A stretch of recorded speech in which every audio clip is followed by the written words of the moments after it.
one is available to take your call. Please leave a message after the tone.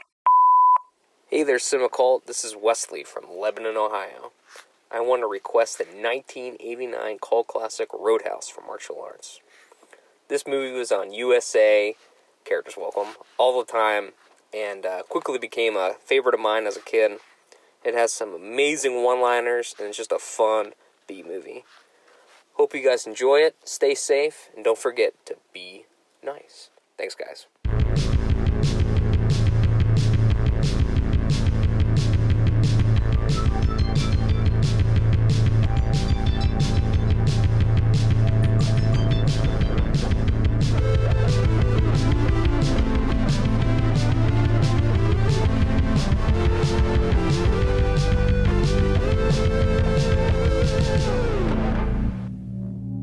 Welcome back to Cinema Cult. I'm Chris. I'm Matt. And I'm Honto. And today is a very special episode. Every now and then we do a cover of a movie. This was a listener request, and it makes me regret ever doing the podcast whatsoever. And you're I don't know. All right, let's get into the episode. This is one of those movies. Really? We'll get there. Okay, so this is totally a listener request for March-ial Arts Month. And it was from Wes in Ohio. Visited there a few times. Listen to the voicemail. Yeah, so we got a listener request, which we're trying to do more often, and he wanted to do Roadhouse. I have seen this before, kind of. I think I've seen like parts of it. I don't think I've seen it as a whole. What about you guys? I've only seen the last 10 minutes of this movie on cable. I've seen this a lot of times. Really? Yeah. Okay. All right. So Roadhouse 1989. How much do you think it has on Rotten Tomatoes? Let's start there. 65. Okay. 55. 37. Ooh. So not liked by many. And how much was the budget for the film? 30 million. Okay. Honto? 25 million. It was 15 million. And then as far as box office, we don't have international because it was only a domestic release. So how much do you think it made domestically? I know from the trivia that it was a bomb. So I'm assuming it made its budget back, but a little bit over. So I'll say like 25 million. Okay. Honto? 28 million. I made 30 million. So, I mean, it doubled its budget, but I know it usually doesn't include like marketing and stuff like that in the budget. Mm-hmm. So, Roadhouse 1989, I'm going to say before we get into this, before we start dissecting the cast and crew, at the time of this podcast, I don't know if I like this movie or not. As we talk about it, maybe I'll love it. As we talk about it, maybe I'll despise it. So, all right. That's a weird. So, yeah, okay. It is weird. Honto, this is one of the weirdest movies we've ever done. Dude, it is weird. It's like, really? I mean, it's the most bizarre movie we've done for this podcast. It's that weird, like David Lynch weird. It's just an odd movie with how martial arts occurs and like how they incorporate martial arts.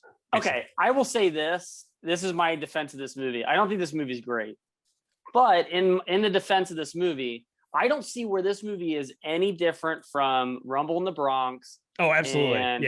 And Street Fighter and Enter the Dragon. And what else did we cover last month or last March? We've done Passenger 57.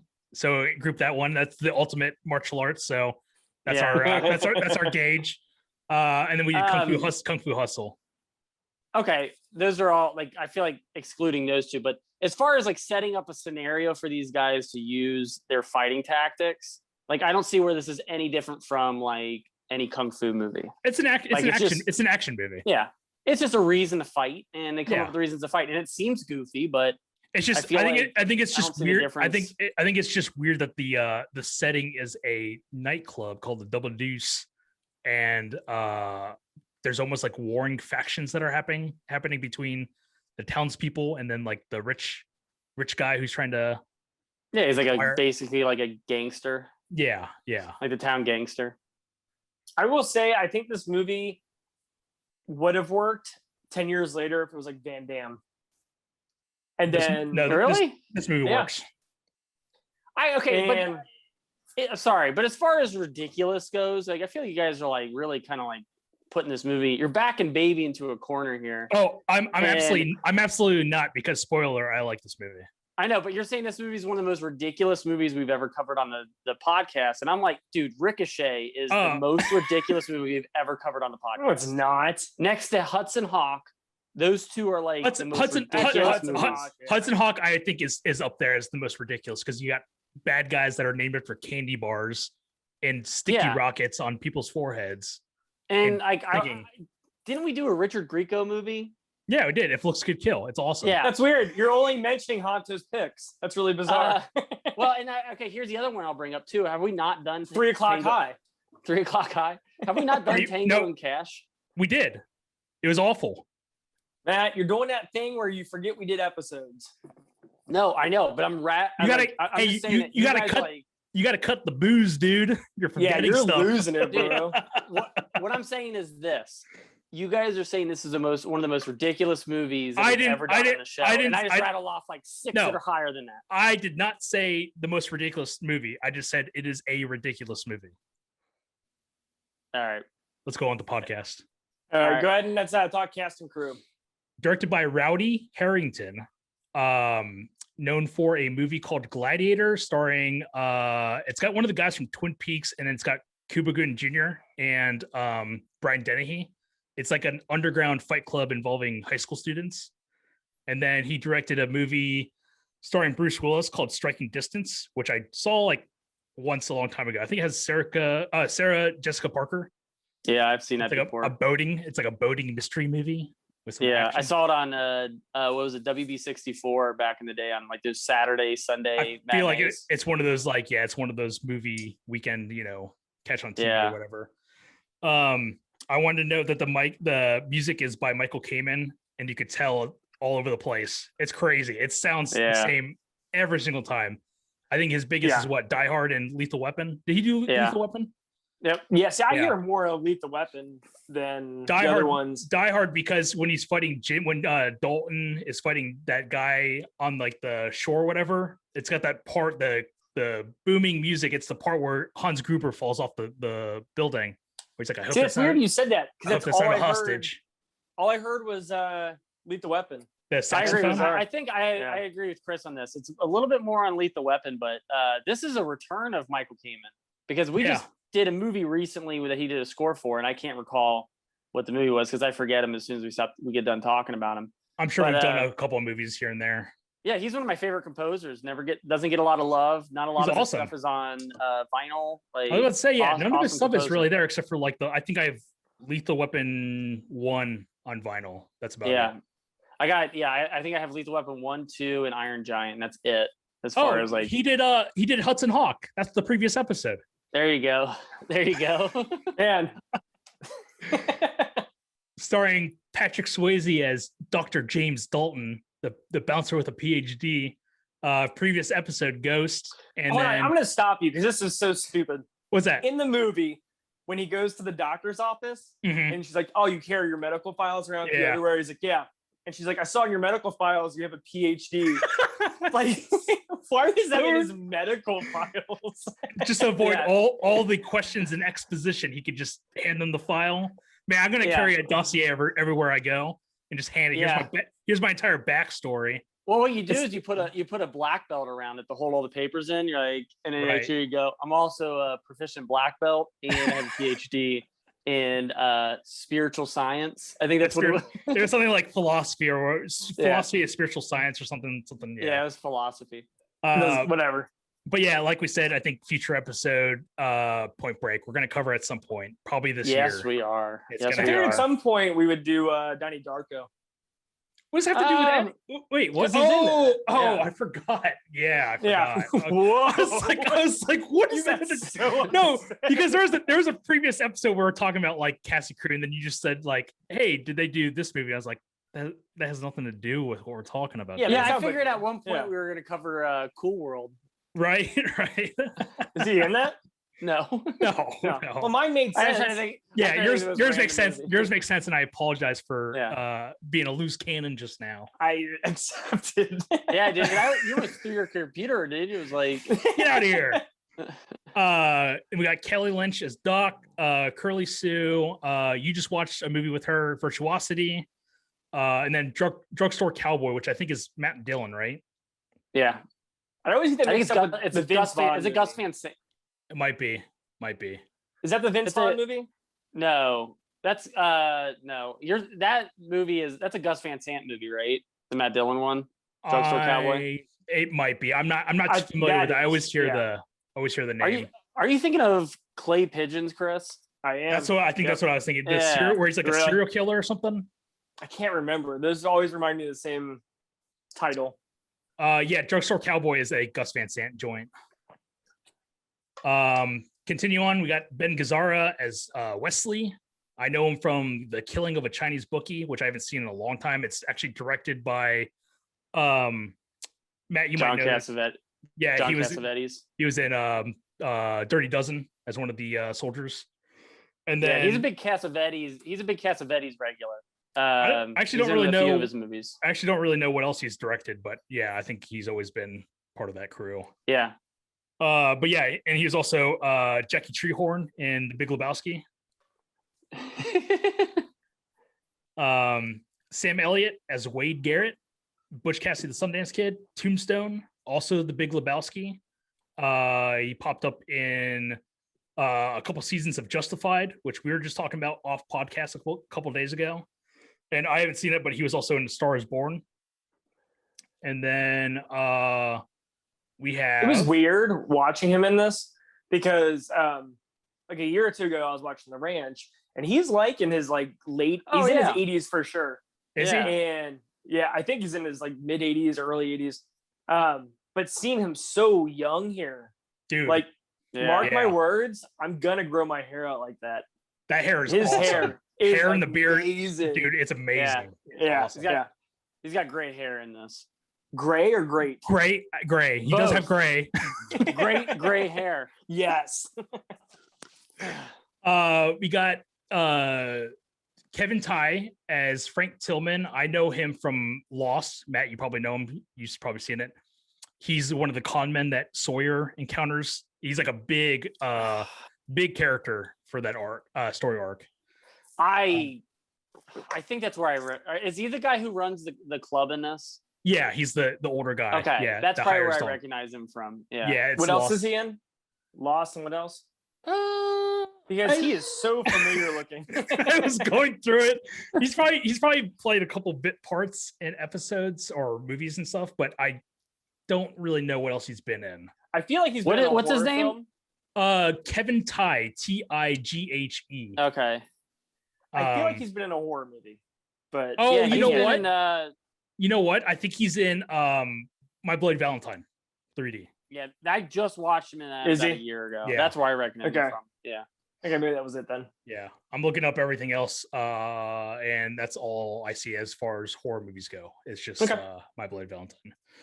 And then one guy that he pops up very quickly, and you guys might have recognized him, but he plays.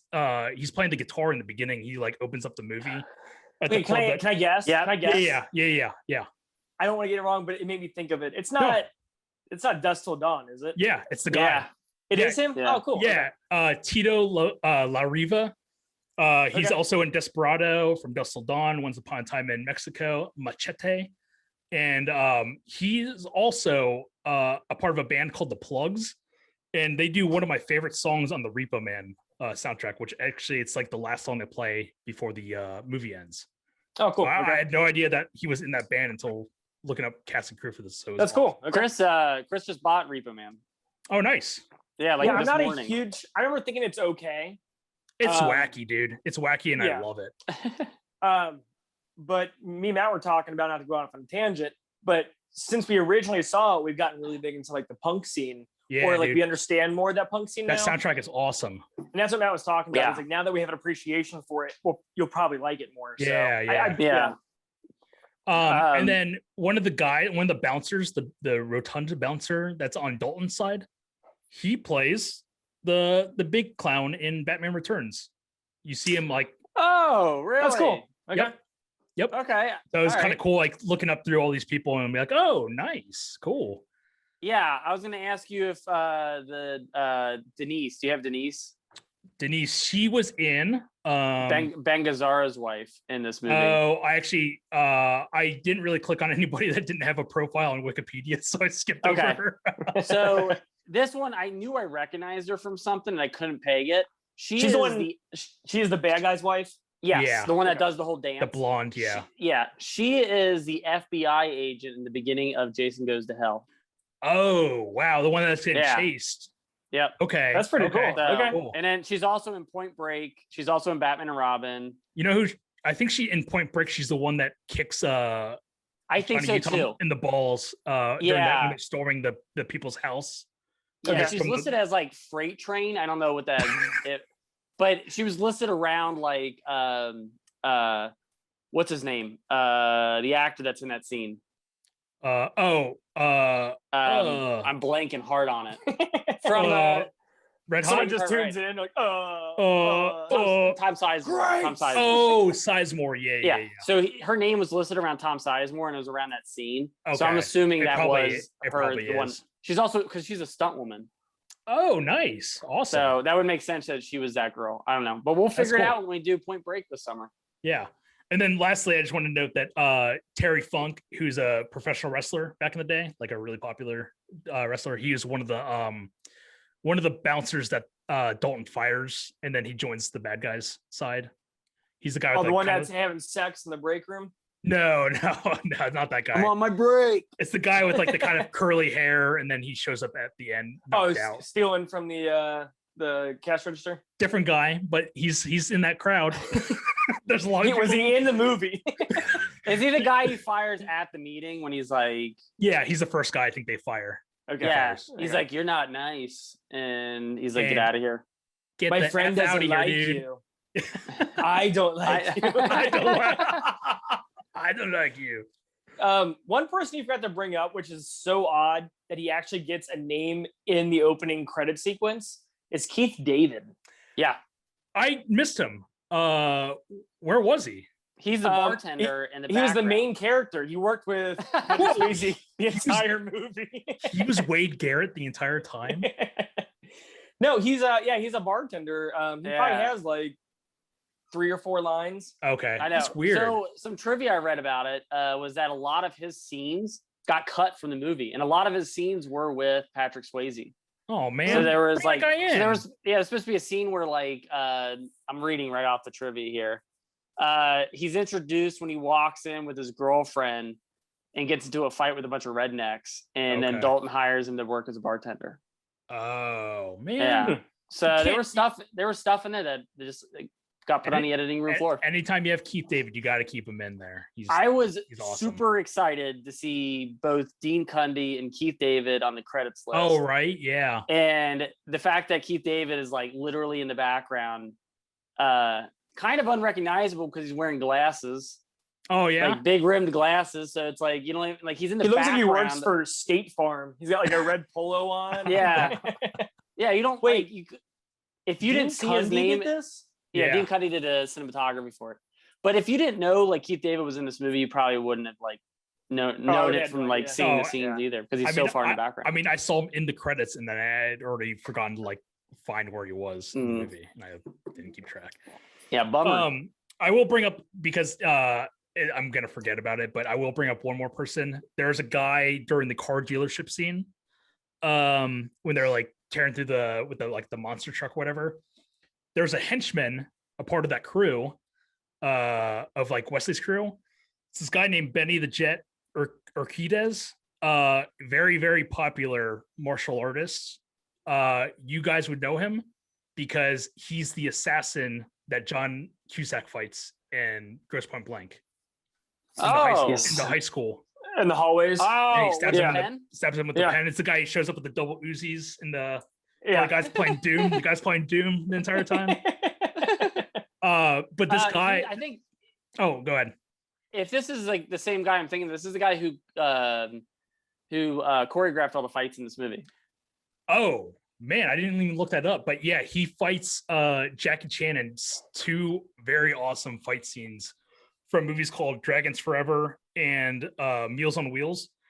Matt, we watched the Vimeo video on Jackie Chan, the Every Frame of Painting. Okay. The screenshot is from Dragons Forever, and that's the fight between Jackie Chan and this guy, Benny the Jet.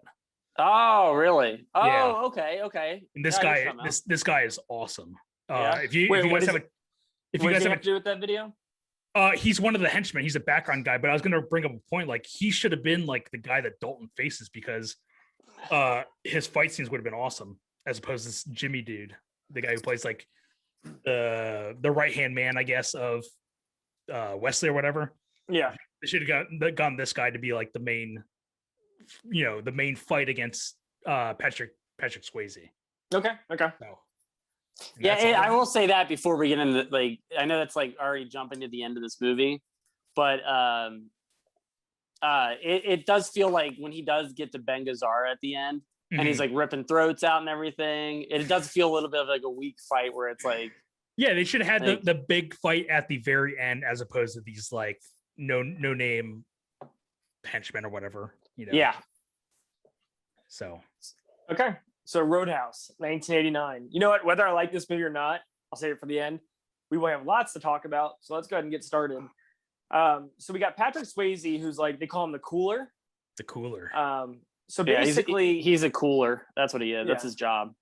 Yeah, and he's at this bar, and he's like I get what's a cooler, like a main bouncer, pretty much.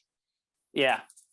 I'm Like assuming he runs the bouncer. Like, I'm assuming he's the one that kind of cools the situation to prevent it from getting out of hand.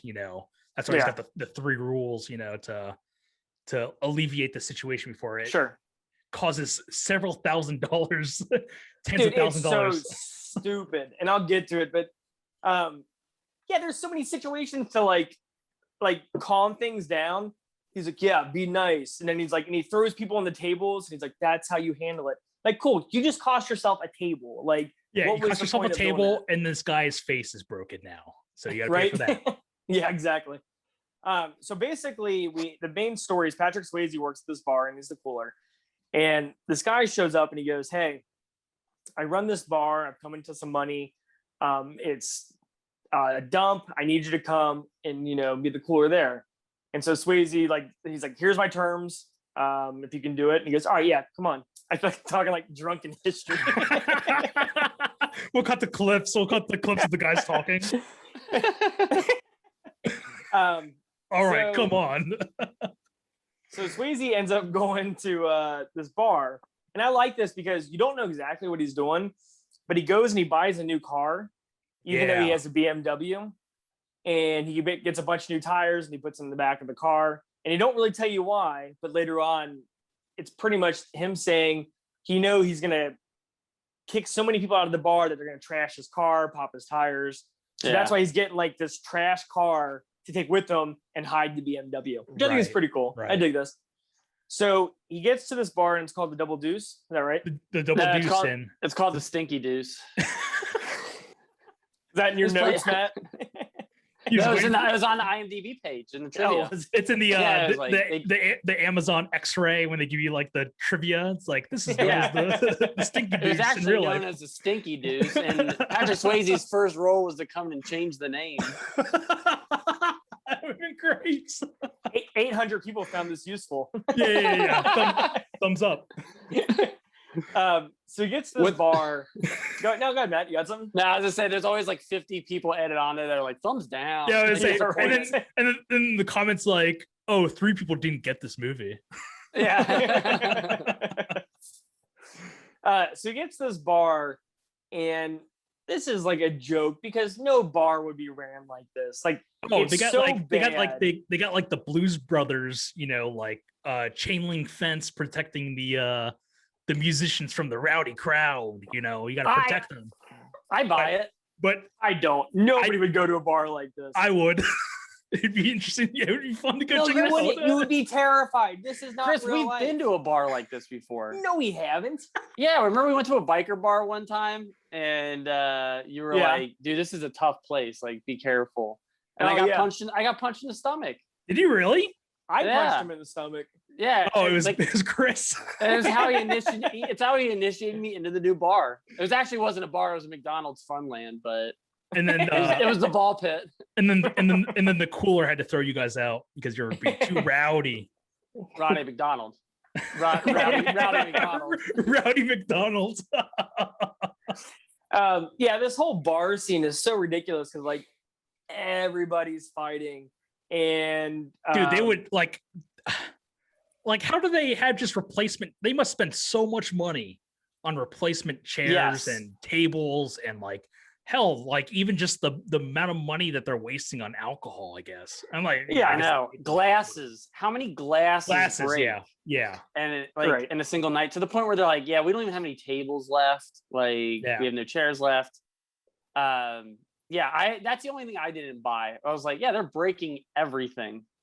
But hey, it's Roadhouse. It's based on a true story. Anything goes.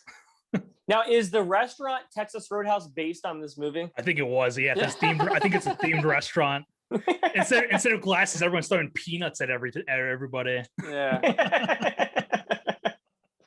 They have those special appetizers, the throat catcher. I got it. Yeah. Hey, that's not too bad. Yeah.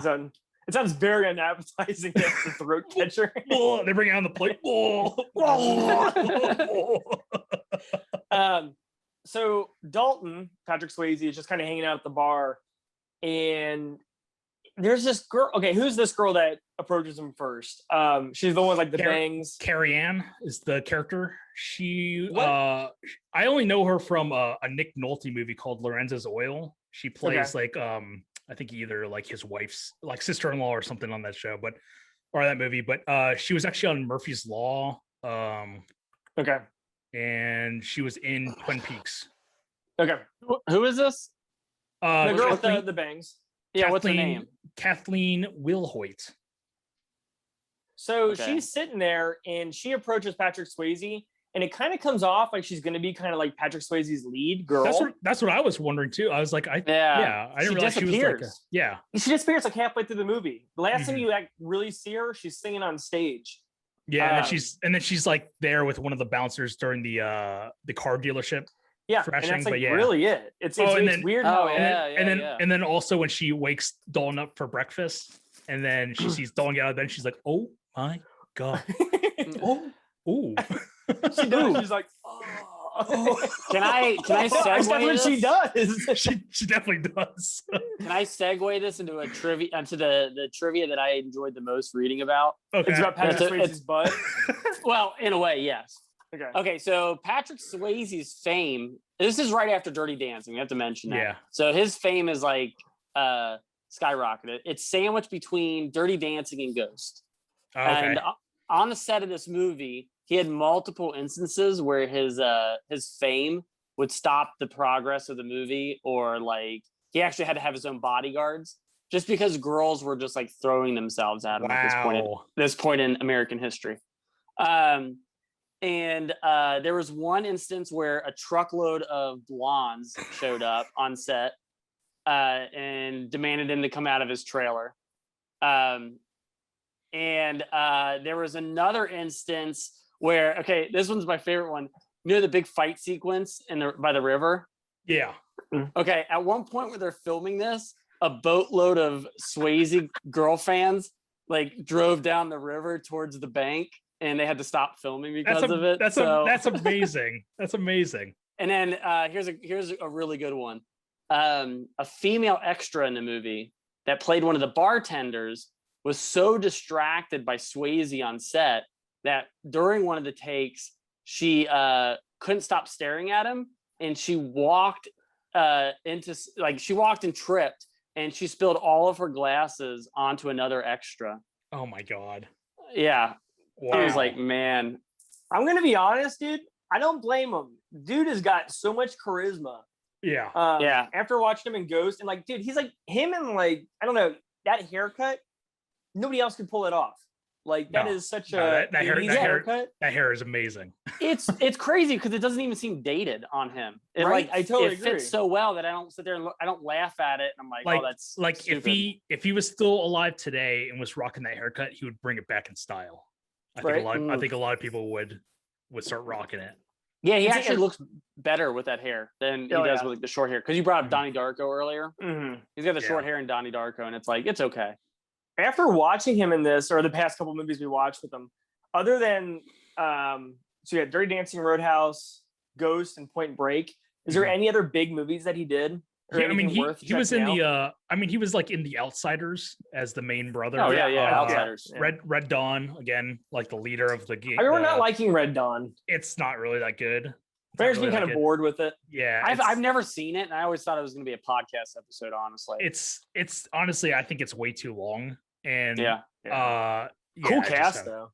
The cast is awesome. Yeah, the cast is amazing. It's solid cast. And then he was in, what else was he in? I don't think it's a good movie whatsoever, but he was in a movie with Liam Neeson and Bill Paxton called Next of Kin. I don't remember. Okay, I know what you're talking about. Where I think Bill Paxton gets like murdered or something. It's like him coming to the city. He's like a country boy. It's him coming to the city and trying to solve the murder, and then he runs afoul of like some mafia, and I think Ben Stiller is like the mafia's like the lead mob boss's son, and he's like a bad guy. Yeah. Hey, didn't you just say this movie wasn't good?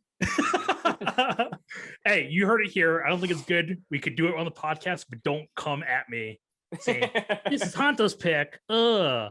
I'll put it on the list. I'll watch. That was a sound clip. Yeah, Chris talking just now from our lives.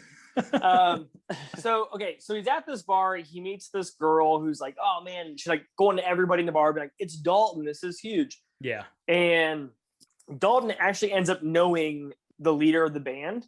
Yeah. This guy is what is his name? Jeff Healey. He's actually a popular blues. He's like an actual blues musician. Mm-hmm. But he passed away back in 2008. I didn't read that. I actually remember when he passed away too. He's pretty big in the music scene. Yeah. His music's really good. I like what they do. Yeah. So he's got this like friendship. It's kind of odd because he's got this friendship with Patrick Swayze, and throughout the movie, he just shows up like everywhere, like out of nowhere. Like it's kind of bizarre how they throw him in there. Yeah. Yeah. More than like I thought he was going to be in this movie. Right. Yeah, I thought this was like, because I knew right off the bat that he was a real musician. Yeah. And like, but he's got so many scenes in this movie where he like catches Patrick Swayze up on some information. I'm also positive that he like rules the soundtrack. I know it's the scores by Michael Kamen. Yeah. The soundtrack on Spotify is just various artists. And I know he's got like maybe 2 to 4 songs on like a track of like 10 songs or whatever. So yeah, he's all over the soundtrack. So he meets up with him. We establish their friendship. And all of a sudden, like, this guy already hates Patrick Swayze in the bar. And he's like, I don't see what's so tough about this guy. Patrick Swayze's been there for like 20 minutes. Yeah. And he's jealous of the hair, man. Right. The whole joke to this movie is that I thought he would be bigger, is what they say to Patrick Swayze. Right. So Patrick Swayze decides to take on the job. And then I think we just cut to like the next day or whatever. And he's like addressing everybody at the bar. And he's pretty much got his 3, or no, even before he gets into it, I do like the way he does this. He like fires 2 people right off the bat. Yeah. Without even like, he's like, here's your severance pay. He's like, get out of here. Like, it's cool how he just like throws down the gauntlet of what's going to happen there. But I really like this. He has his 3 rules to being a cooler. Do we know what these 3 rules are by any chance? We sure do. Yeah, we sure do. Okay, good. What do you got? Number 1, never underestimate your opponent. Expect the unexpected. 2, take it outside. Never start anything inside unless it's absolutely necessary. And number 3, the most important of all, be nice. Okay, that was good. And don't get anybody wet. Oh, okay. Okay. If you say, this is kind of like a deep question. If you say expect the unexpected, it doesn't just become the expected. If it's unexpected and you're expecting it, now it's expected. Wow, so, you just asked like essentially like a weed question right there. No, I feel like I know, but the way you like, isn't the unexpected the expected if you expect it? Like, I'm right. I'm not wrong. If you die in your sleep and you don't wake up dead, you just die in your sleep. Oh man, God. You don't wake up dead at all. Yeah. Wow. So yeah, you're welcome. So he's like addressing. That's a good question. Yeah. Yeah, you're doing good, man. Keep going. Keep going. Yeah. So he addresses everybody and he pretty much tells them what the rules are going to be. And then we keep getting, it's basically the entire movie takes place between like the bar and then Patrick Swayze, who rents this awesome room for $100 a month. What a great steal. This is great. This is a great location. Awesome looking. It's basically like a loft above a barn. Yeah. And the guy's like, yeah, he's like, I've had 10 people come look at this room and no one's wanted it for $100 a month. And it has no AC and it has no, I think he said it had no like electricity. He said it has no or electricity, but he has a radio he plays later on. So there's got to be some electricity. D batteries? Yeah, D batteries. So he gets this room. He kind of makes friends with this older guy. It's weird because every older guy in this movie, I think, is Wilford Brimley. And I was thinking that too, because a hard target. Yes, that's exactly why. Because I think I've seen that movie. And for the podcast 2 years ago. I know, it's a joke. So like between the old guy that owns the farm and then the old guy that runs the hardware store, to me they're the same character almost. Like you should have just made him the same character at that point. Just one with a mustache and one without a mustache. Yeah, that's it. Yeah. Well, and it's like then you got the guy Frank who runs the bar, and then you got Sam Elliott, and they all show up, and they're all like significantly older than Patrick Swayze, I think. Yeah. Like, because Sam Elliott calls him son a lot. Well, Sam Elliott's probably about, I would say Sam Elliott's probably in his 50s here. I would guess. 45. He's 45 in this? No, now he's 45. 45. Yeah. Sorry, crazy. He was 15, that's insane. He was 15 when he made this movie. My gosh. My God. Beautiful gray hair. Great hair.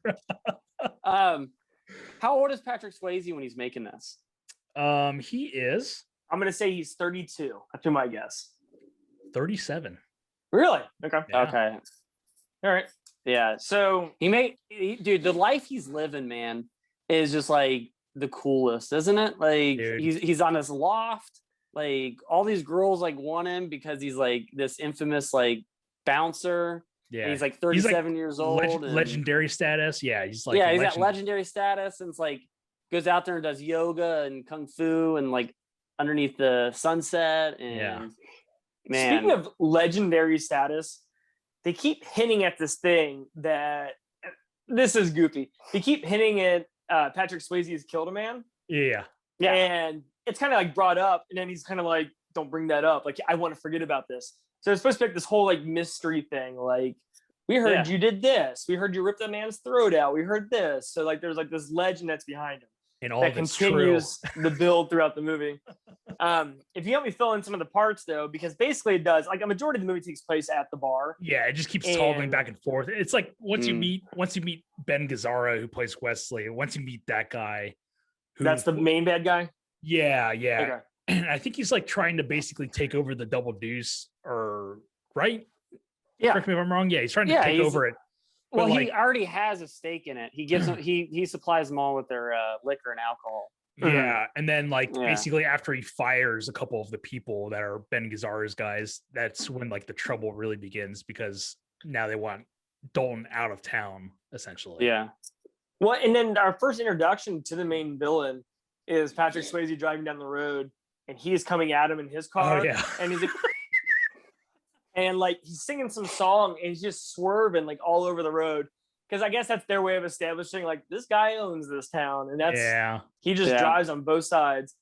So that's kind of the introduction, because the rest of the movie is Patrick Swayze trying to put this bar in shape.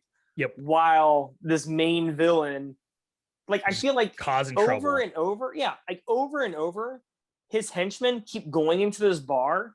Don't let them in the bar. Like, as fact is they get as far into the bar as they do. I think it's insane.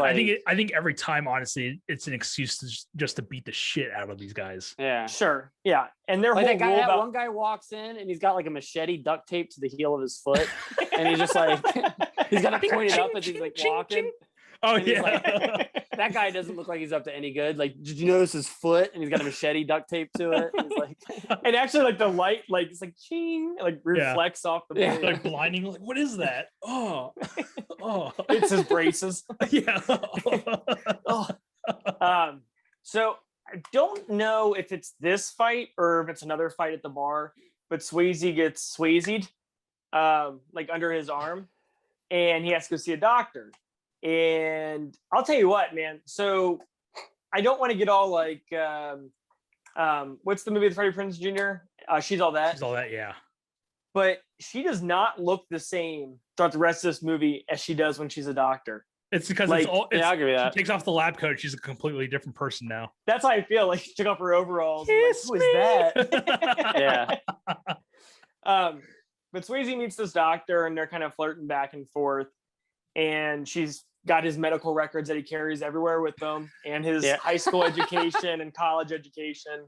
He's got something like 5 cracked ribs or something, or like over the course of his bouncer career. Yeah, something like he's been shot like 6 times, stabbed. Like he's like Vigo from Ghostbusters 2. Yeah, Rasputin. He's like, I feel like this is so goofy if it wasn't Patrick Swayze. Like, I imagine like just me doing this and me being one of the doctors and trying to hit on a doctor, and I have like my file. I'm like, yeah, shot 6 times. Like I got a black belt wrapped around it. I got 6 shots. And then she sees the sewing job you did on your arm, and it's like all messed up. Like I did it myself. It's like, sir, that is clearly infected right now. You came to the right place. I did it with a rubber band. That's so terrible. I do like their chemistry in this scene. I feel like this kind of works. Like you like pain? You like pain? He's like, pain don't hurt. Yeah. I say that every day. Because he says pain don't hurt, and then she's like gonna give him anesthesia for the staples. Yeah. And when she's like, I don't need it. When she staples him, he's like, ooh, and then you see the tear coming down his eye. He starts freaking out. He's like, oh my God, never mind, I need it. Hurry! Don't be strong. Don't embarrass yourself. Can you leave the room for a second? He's looking past. He's looking like past. Please. No, it's like when you got hurt when you were a kid. You're like, I'm cool, but could somebody go get my mom? Yeah, I'm cool. Does somebody go get my mom? Could somebody get my mom now, please? Please, somebody get my mom. So he asks her out if she wants to stop by the bar sometime.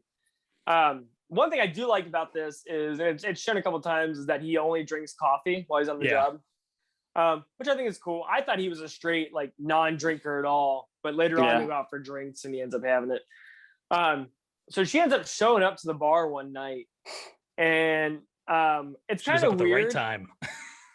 Well, it's kind of weird because he's outside. There's another brawl going on, shocker, and they end up leaving together. They take her Jeep, and then all of a sudden it cuts, and he is driving the Jeep, which I thought was odd. Like, it's her car. I didn't know. Yeah. And I was imagining like what the situation was where he's like, I'm driving. And she's like, all right. Like, it's very odd that he's driving her car. I get to call what's on the radio. Yeah. So what? I get to call what's on the radio. We're going to this place for dinner. Like, oh, and we're listening to Sticks. Sticks. Is that? Did they sing Mr. Roboto? Is that the same? Yeah. Just cranks it up. I like to sing when I drive. Patrick Swayze, he's like domo domo. Domo. He's doing like the Terry I say Crews. domo, you say domo. Yeah. He's doing like the Terry Crews. So doesn't he take? Is this where he takes her to his house? I think so. Yeah. Okay. Yeah, and he opens up all the doors and all the windows, so if they do have get a breeze. Yeah. So everyone can see. Yeah. Well, so they get upstairs and he turns on the radio, and then he kind of weirdly like keeps approaching her and she keeps kind of like backing away. It's kind of an odd scene. Maybe not at the time, but looking at it now, it's kind of weird. Well, yeah. But they end up having the sex scene that goes on for like 35 minutes. And I think I held my breath for the entire time. I woke up. You're like, oh my God. Because they have sex standing up, right? Like they sure do.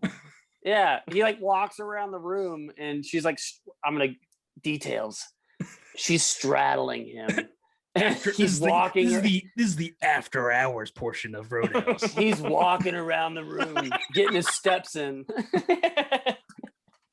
pulling double duty, and pleasing that booty. But that's why, like, he does. He starts walking around. He's like, He's like, if it's cool, I have to clean up. I have some errands I have to run. Right. I feel like that's something that's made fun of in one of the National Lampoons, where they're like, "Oh no, I'm thinking of the sex scene in Shoot 'Em Up with Clive Owen when he's having sex." Yeah. Is he like shooting people? Is he like shooting people as he's? Yeah. Yeah. So they end up having a sex scene, which is actually kind of a precursor for a much sexier sex scene in Ghost. But they end up doing this for like 30, 40 minutes, way too long. Yeah. And not in my real life. I mean, just in the movie, 40 minutes is way too long. I'm a 5-second dude. I'm out. So they go at it, and then he's sitting out on the patio. I love how you like set yourself up like that, though. You're like, not in real life, but wait a minute. So he's sitting out on the roof, and he's just kind of hanging out on his blanket. And she comes out, and they talk. And meanwhile, it cuts to our main villain, and he's watching from across the pond. It's like, yeah. And they just go at it again. I see everything you're doing. Everything.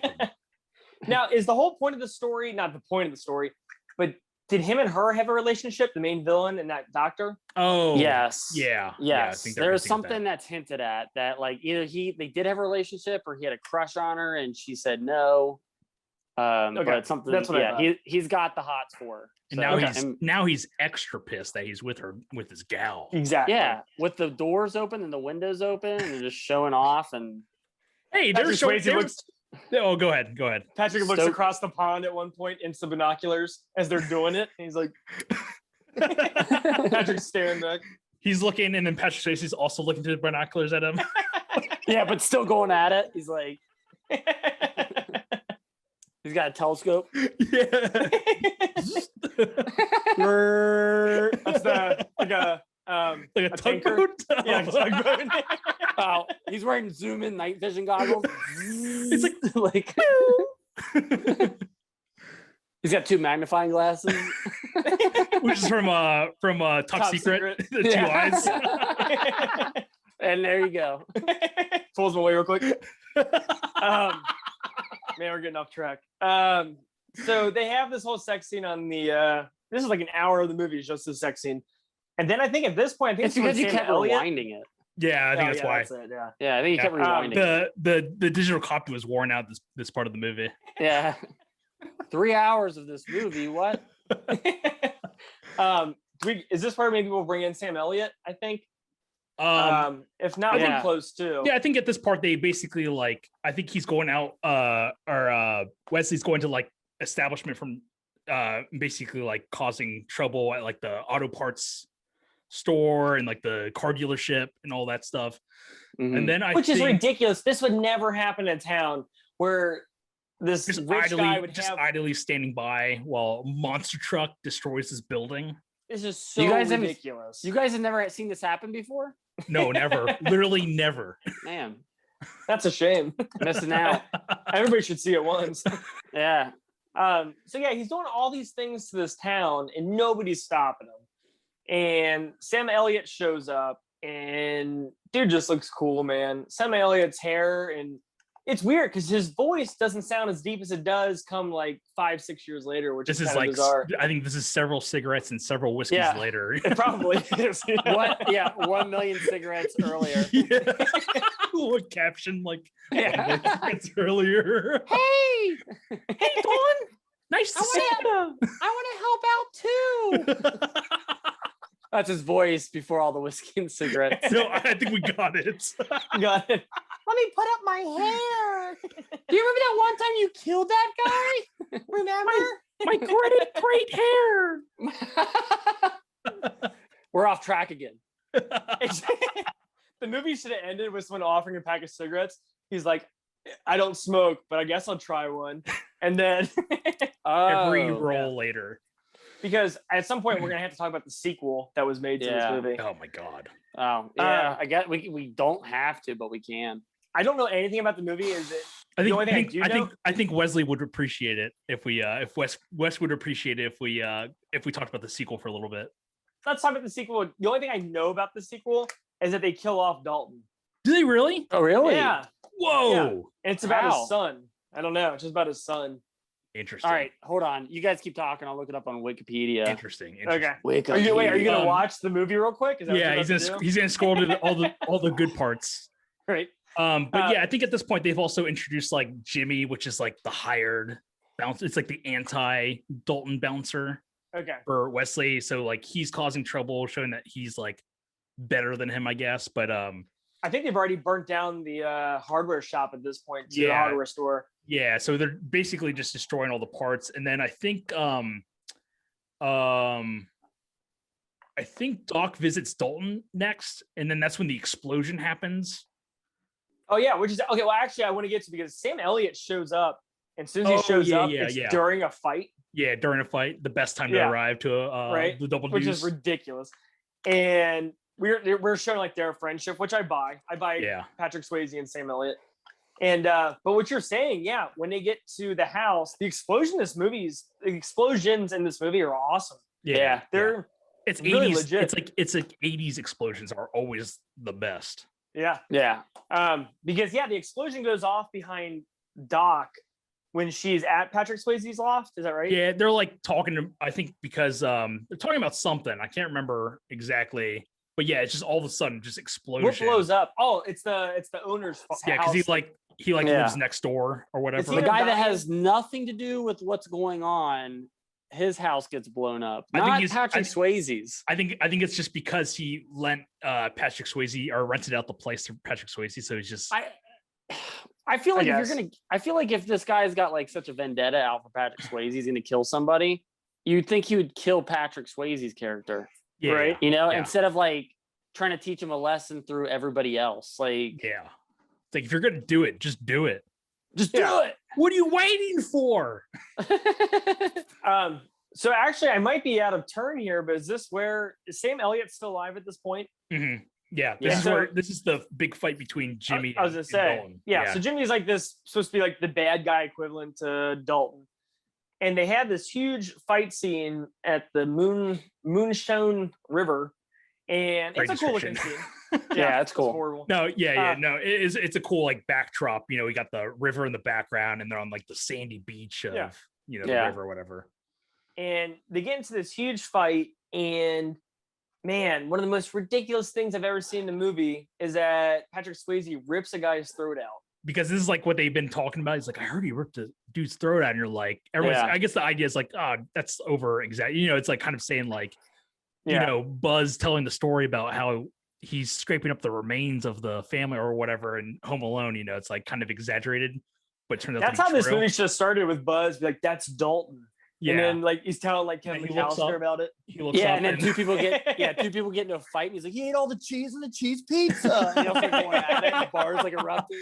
And you play the blues music, you know, like just. And then like you see that one kid where his table's like, he's like, that happens to Dalton. Yeah. In the bar, easy on the Pepsi. Easy on the whiskey. And Dalton's just out of the fight scene for the entire time because he's that stuck whole behind the scene chair.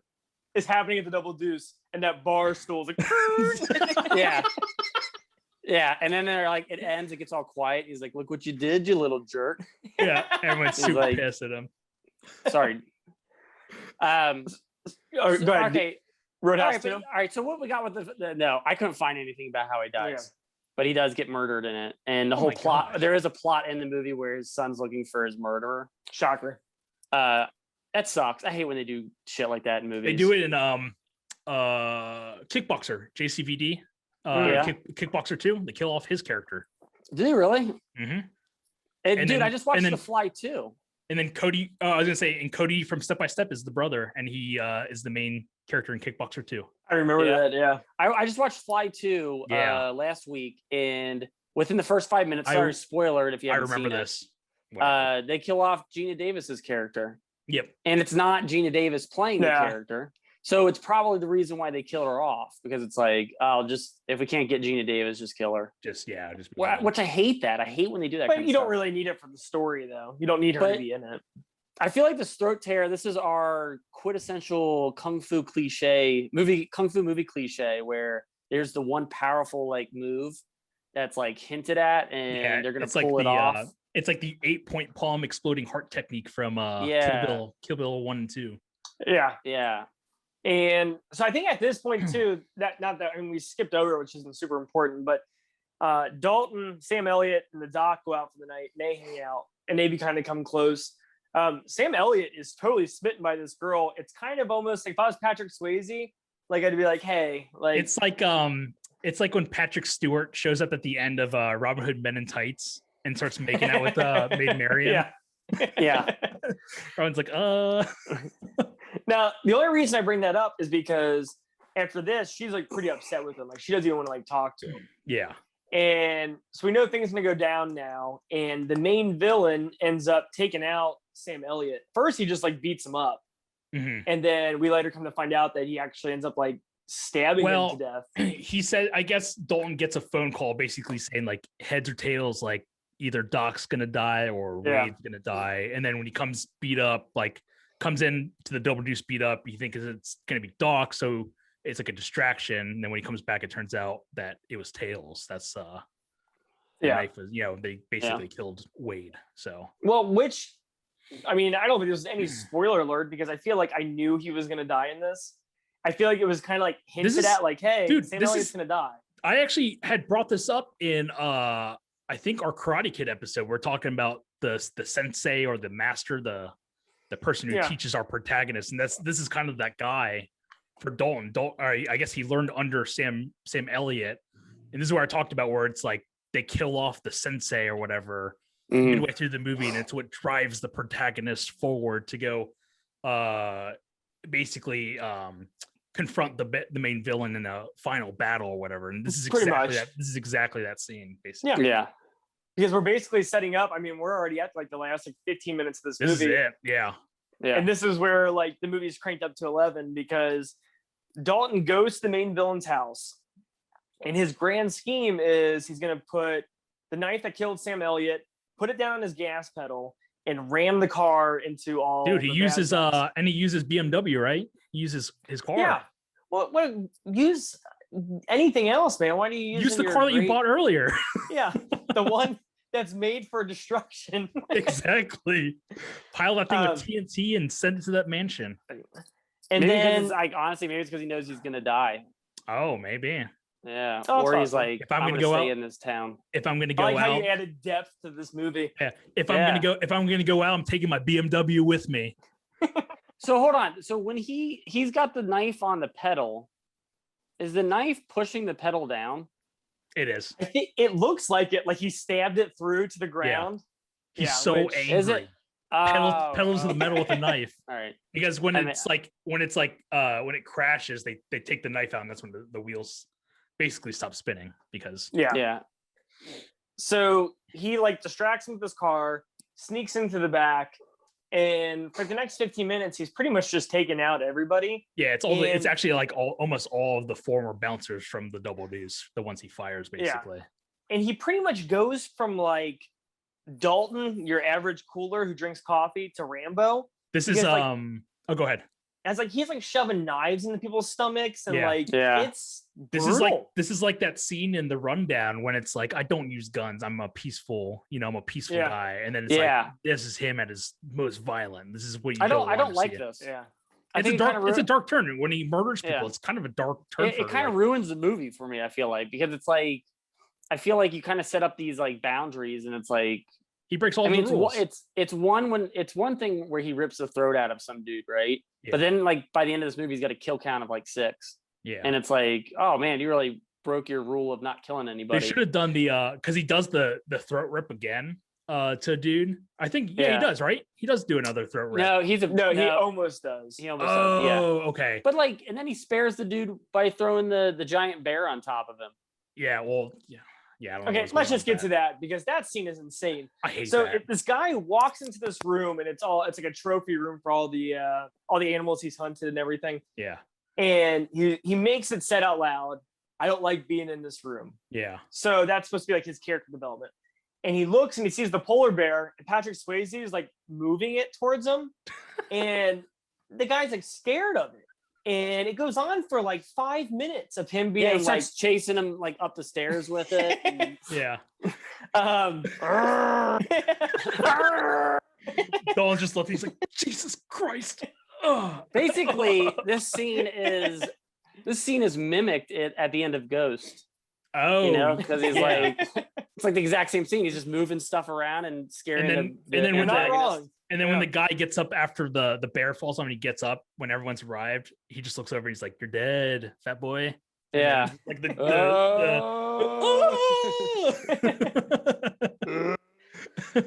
supposed to be the ghosts.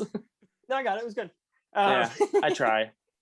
You want me to do the other one? What are you doing here? What are you doing? What is that? The mean ghost. What are you doing here? Oh, Vincent Chiavelli. Oh, drag. Oh, I do anything for a drag. So he pushes the polar bear onto him. Yeah. Is that gonna be your new thing? Yeah. Matt, off topic, police. Off topic. So he pushes the polar bear on him, and this like knocks him out, I guess. And then we have the main fight between the main villain and our main protagonist. Mm-hmm. And it's okay. Man, this guy is chucking spears like he's Olympic. Oh my God. My God. It shows it past Dalton, and it's like it's perfect. It's crazy. It's crazy. But I'm gonna get to something even more ridiculous because they're running around the room chasing each other. And the main villain starts walking. And okay, so say there's like a stuffed bear right here. Yeah. Just say he looks on this side. Oh, like, where are you at, Dalton? And then the camera turns and Dalton pops out from here. He literally looks right there. Yeah. And then that's where Dalton pops out of. It's really weird. It's like a Looney Tunes episode where Elmer Fudd's looking for Bugs Bunny and he looks behind the spear. Yeah, and he's hiding behind the spear, and it's like, yeah. So they get into this fight, and Patrick Swayze does so hard not to tear this guy's throat out. Mm-hmm. And it's kind of goofy the way he's just like sitting there. Like, I hate it in movies where somebody kills like that many people and they get to the final guy and they're like, not this guy. Yeah, not this guy. One. Yeah. You don't deserve it. If I kill this guy, that means I'm going to be a bad guy now. Yeah, it's so stupid. I hate it. It is. But it's okay because the entire town shows up. Yeah, they RoboCop this guy. They take turns shooting him. And then after they kill him, this is the first time we see the cops in the entire movie. Right, yeah. They're like, hey, what happened here? And it cuts to like every person in the town. They're like, I didn't see anything. I didn't see anything. Cuts to everybody. And then the guy who's stuck under the polar bear gets up. And I think he just says, I didn't see anything either. And then I can't remember what he says. I think he goes, I didn't see anything either. And then they all start to laugh. Like, no, he says something as like, a polar bear attacked me. Yeah. Oh, yeah, that's what he says. Yeah. And it plays like a guitar whale. It's like, yeah, it's just like, it's a door stopper noise. And it's like the guy looking back at the camera and being like, wink. And then it goes into the last fight, the last scene of the movie, pretty much. Well, because it instantly cuts to the bar. Yeah. And the bar's back in business. Not that it was ever out of business. Right. And then it cuts to them Dalton and Doc. Skinny dipping, thank you. Yeah, and it's just them skinny dipping. And that's it. That's the movie. Yeah. That's how it ends. But no, they're skinny dipping, and the old guy's just sitting on the beach watching them. Yeah. And it's like, I didn't catch really, the old guy. It's weird. I'm like the uncle? Her uncle? That old guy. Like I don't know. The guy that owned the shop. The old guy who rented out the place. Okay. Yeah. He's just got binoculars, just like looking at. Yeah, which I imagine like he's Fade to black. probably. I love this town. It's a really weird way to end this movie, Yeah. but whatever. Because At an hour and 54 minutes, it needs to be over because it's too long anyway. Because the end credits basically just is it Jeff Healey just playing an entire Just jamming. song? Jamming out. So now Rotten Tomatoes has it at 37%. I'll start off this time and I will say Rotten Tomatoes has it at 37. I will give it a 55. Okay. And I will say it was a fun watch. It is ridiculous. It's crazy. And is one of the weirdest movies I've ever seen. I'm glad we got to talk about it. I would watch it again. What a bizarre movie. I get the cult status. I get the cult. Yeah, it's cult. Yeah. It's cult status for sure. So 55. I'll give it 65 and basically reiterate everything you just said. I would watch it again. It's a fun movie. Good recommend. I'm disappointed because of the stupid pandemic that we didn't watch this all together because this would have been a blast to watch together. Yeah. Agreed. Yeah. Hanto? So I'd say 70% because I've seen this multiple times and it ain't stopping here. I'm gonna keep watching this movie. Hey, everybody's got to have goals, and you got I love how Matt says. I love how Matt says, "Man," and he gave it 5% less than what I just gave it. Yeah, I think he was saying, "Oh man," to the. This is the last time I'm gonna watch it. I'm gonna watch it every day for the rest of my life. Not every day, but like, it's gonna. I'm gonna watch it at some point again. This is again, but not every day like you are though. Oh yeah, I'm gonna watch it. Actually, I'm watching it right now. Actually, I know. I haven't stopped. I follow you on Letterboxd, so I'll see it pop up in a couple days. You see me. That's why I keep watching off the screen throughout the episode is because I'm just watching Roadhouse right now. Yeah, on just 4 TVs. It's like the architect in the Matrix. He's just playing Roadhouse everywhere. No, this is definitely like a lazy Sunday put in the background. Yeah. This is like your typical, like, it was probably on TNT or TBS a bunch back in the day, you know? Yeah. But no, I enjoyed it. It's a fun movie. It's insanely ridiculous. But yeah, I would definitely watch it again. So Wes, thanks for the recommendation because that was pretty solid. Thanks. Yeah. Good recommendation. And, nice little bonus episode too. So thank you so much for listening. If you have any requests like we did this time, please hit us up. You can hit us on Facebook or email us at CinemaCultPodcast@gmail.com. Well, how about we do this? Oh, you got something really quick. Really do this. To end it, let's talk about some of the months we have coming up so people can recommend. Because we kind of got this recommendation because we talked about how we were going to do martial arts a couple months ago. So somebody was like, "Oh, I got one. Recommend one for martial arts month." Sure. So what do we got? We got next month is Halloween. Halfway to Halloween. Yeah, halfway to Halloween. Yeah. What do we? And then we've got a summer month coming up. We got what? A summer month where we're doing summer beach movies. We've talked about. Yeah, we want to do that. Just movies that remind us of. I mean, we've already talked like Lost Boys and Point Break. Yeah, I think we have an anthology month coming up, right? Yep, anthology month. And then we've kind of thrown around doing I can't remember what it was called. Superior sequels. Oh, superior sequels. Yeah. And then we also talked about doing like a sword month, sword play. That's right. Because I wanted to do Step Brothers. Oh yeah, that's right. Yeah. That's your Passenger 57. That's what you think about when anytime there's a sword movie, you think Step Brothers. But yeah, any of those topics, or if you have a topic for a month, shoot us that too. Yeah. We'll definitely yeah. And if you request something, send us like a video or not video, an audio clip of your recommendation so we can play it before the episode. Yeah, it adds a lot of character to the episode. We really like that. And it gives it some more personality as well. But yeah, so hit us on Facebook and email us. We hope you enjoy listening to us because we enjoy doing it. I'm Chris. I'm Matt. I'm Honto. And we'll see you next time. Do you have this cord? Oh. I don't think so. Laptop, Mac, you don't? laptop? Yeah, it's an extension cord for your laptop, buddy. No, I know, but take this and put it into your butt, and then put it into this, and then you can put the USB. Yeah, so you can extend it and do you have this cord? Because it's stupid to talk about. Do you have this board or not? Step one. Step one. You're wasting my time. Dude, you have a bachelor's degree in this. I don't get how this is going to help me plug in the headphones. No, you said your iPad was dying. Yeah. Yeah. So you can charge your iPad and plug it into the wall. It's an extension. It's already plugged in. My God. When we started, I said I can't plug in my headphones. What a waste of time. What the hell?